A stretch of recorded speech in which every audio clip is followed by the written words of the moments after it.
Here we have candidates for Congress and President who have been speaking at the soapbox.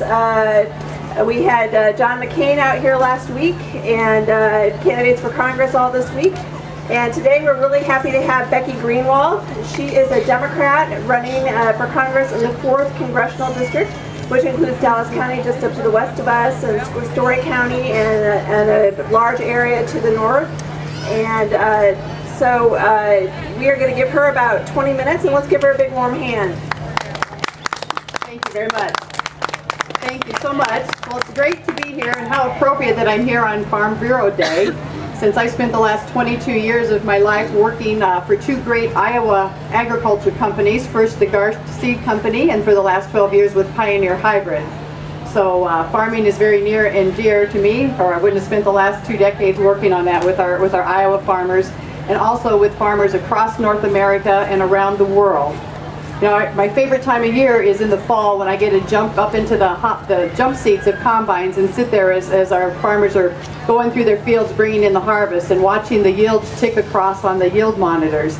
It's a real good opportunity to sit there and listen to our producers and our farmers and ask, what's on their mind, and listen for unmet needs, and then figure out ways to solve those unmet needs. And that's exactly the type of skill that I want to take with me to Washington.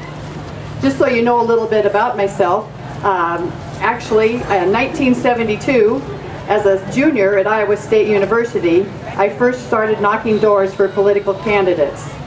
There was a war going on half a world away, and several of my classmates had been called upon to fight in a war that many of them didn't even believe in, and some of them didn't come home. Well, I was knocking doors that year with the hopes that by electing a new member to Congress, we'd soon be able to bring an end to that war and bring our troops home from Vietnam. And now this year, I have a college junior of my own. My son Zach is knocking doors for his mother with the hopes that we can bring an end to the war in Iraq and bring his classmates home safely.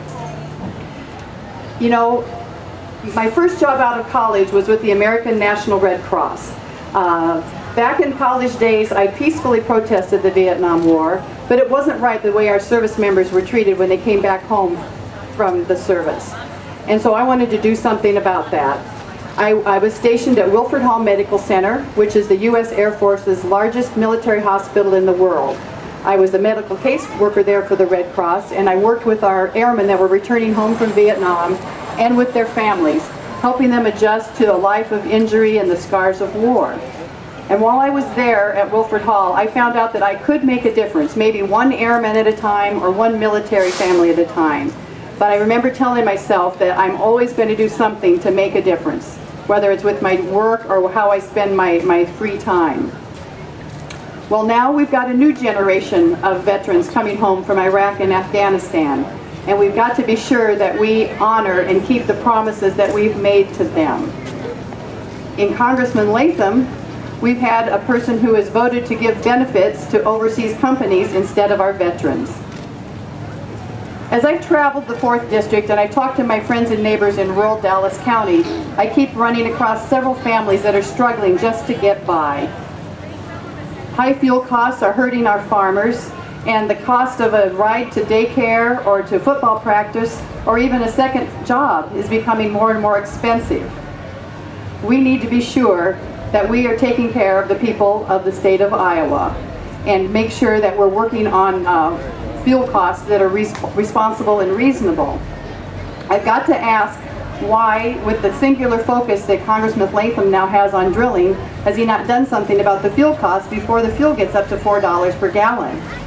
I am in favor of drilling on the current leases land, and also would consider opening new land for lease, if and only if that was tied with a comprehensive energy program that would lessen our dependence on foreign oil by investing in renewable energy alternatives that we can find right here in the 4th District. We need to aggressively invest in renewable homegrown energy that can lessen our dependence on foreign oil, lower our fuel costs, and bring good high-paying jobs to the people of Iowa. We need jobs that cannot be outsourced, and we have that opportunity right here in the 4th District of Iowa. You know, we've had enough of corporate greed and pharmaceutical neglect. We absolutely need an economic policy that brings economic fairness to all. We need to hold CEOs in check and make sure that displaced workers are given a hand up and an opportunity for more training. It's just not acceptable that pharmaceuticals that are developed and manufactured in this country are sold cheaper in Canada, while we've got countless Iowa seniors that are stuck in a donut hole. It's time that every American have the access to affordable, quality health insurance. You know, there are just too many Iowans that are just one medical bill away from financial disaster. In Tom Latham, we've had a congressman who hasn't been listening to us for the last 8 years. He's given George Bush a green light and a blank check on this war in Iraq.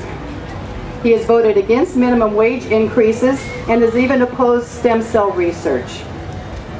You know, 14 years ago, when Tom Latham was first elected to Congress, it was under Newt Gingrich's contract with America. And we all know what that's gotten us. Tax cuts for the rich, job loss, and economic depression. We've got a foreclosure crisis. We've got record deficits, soaring fuel prices, and a war with no end in sight. Well, I say enough is enough. It's time to send a hard-working Iowan to Congress to get the work done for the people of Iowa. And I want to go up there and roll up my sleeves and get the job done. And not blame Congress for things that haven't been done, but get real work accomplished. You know, it's interesting that right now Tom Latham is telling Iowans that it's all Congress's fault, all these problems we're experiencing. Well, this is a congressman who's been there in Congress for 14 years. And 12 of those 14 years, he was with the majority party. So I've got to ask Tom Latham, why isn't he shouldering some responsibility for the situation we're in? Why didn't he do something about this energy crisis before gasoline hit $4 a gallon? Why didn't the Republican Party, when they were in the majority in Congress, do something and instigate immigration reform and crack down on employers before we had raids at Marshalltown and Postville? And I gotta ask Tom Latham, why did you vote yourself 3 pay increases, but yet wouldn't give our troops a $1,500 pay raise? It's time for a change, and I want to be the congresswoman that goes to Washington and gets it done for the people of the 4th District. You know, I'm one that still believes in the promise of America and the compassion of her people. We've been through so much growing up here in Iowa. We stood by one another during the farm crisis. We help each other during our floods. We've cheered our girls on 6-on-6 and our boys in wrestling.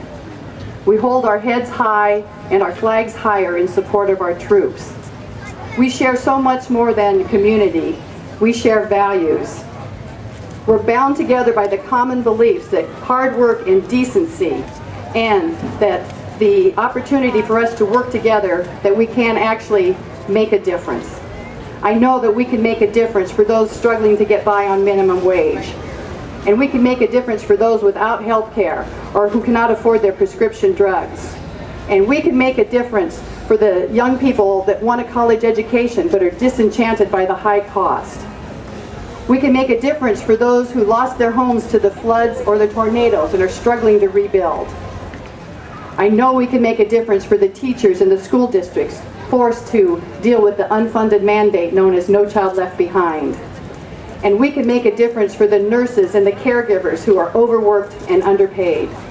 And we absolutely have to make a difference for our veterans who have come back to shameful care in some facilities like Walter Reed. Now, I know that there are some out there that say it can't be done, but I also know that with your help and your support, not only can we, but we will make a difference. Thank you so much, and let's go make history. Thank you. I have time for 2 questions.